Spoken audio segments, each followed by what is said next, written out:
मैयत ने कफन चोरी करने वाले का हाथ पकड़ लिया। एक कफन चोर कफन चोरी करने के लिए कब्रिस्तान में आ गया। कल ही एक शख्स का इंतकाल हुआ था।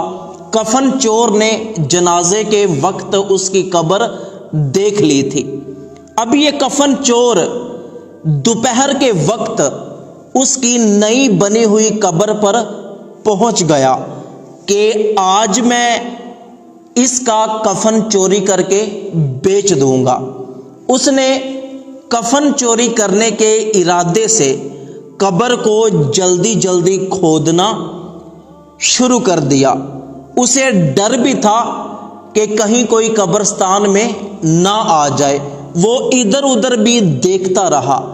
जल्दी जल्दी वो कब्र को खोदने लगा ताकि कफन चोरी कर सके। जब उसने मुकम्मल कब्र खोद ली, फिर उसने कब्र की स्लैपें हटाई। जब कब्र के अंदर पड़ा हुआ मुर्दा नजर आया तो वो उसके कफन के ऊपर गिरी हुई मिट्टी को साइड पर करने लगा। तो उसी वक्त मैयत ने कफन से हाथ निकाल कर कफन चोर का हाथ पकड़ लिया। कफन चोर डर गया। उसके पैरों के नीचे से जमीन ही निकल गई कि यह क्या हुआ। मैयत जिंदा हो गई और वो अपने हाथ को छुड़ाने लगा, खींचने लगा, लेकिन मरने वाले ने उसका हाथ नहीं छोड़ा। फिर कफन चोर ने यह सुना कि मरने वाला शख्स उससे ये कह रहा है कि तुझे शर्म नहीं आती, तू जन्नती होकर एक जन्नती का कफन चोरी कर रहा है। तो चोर ने कहा, मैं तो कफन चोर हूं, तू मर गया, तू नेक इंसान था, तू तो जन्नती है, मैं तो एक कफन चोर हूं, मैं कैसे जन्नती हो गया।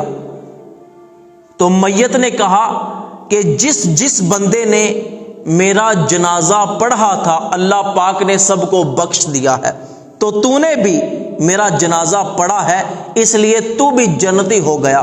तो अब दोबारा जिंदगी में ये काम ना करना। तो कफन चोर ने कहा कि मैं सच्चे दिल से तौबा करता हूं, मैं अल्लाह पाक से माफी मांगता हूं कि आज के बाद मैं कभी भी किसी का कफन चोरी नहीं करूंगा, कोई गुनाह नहीं करूंगा।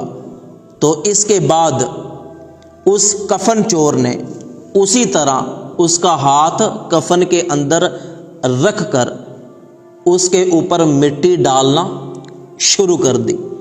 तो दोस्तों, हदीस मुबारक में आता है कि हर मुसलमान का जनाजा पढ़ो, इसलिए कि अगर मरने वाला नेक होगा तो जनाजा पढ़ने वालों की उसके तुफैल बख्शिश हो जाएगी, और अगर मरने वाला नेक नहीं होगा तो जितने लोग जनाजा पढ़ने के लिए आएंगे तो उनमें से अगर कोई नेक बंदा होगा तो उस नेक बंदे के तुफैल मैयत की बख्शिश हो जाएगी। तो अल्लाह पाक से दुआ है कि अल्लाह पाक तमाम मरहूमीन की बख्शिश फरमाए और हमें सिराते मुस्तकीम पर चलने की तौफीक अता फरमाए।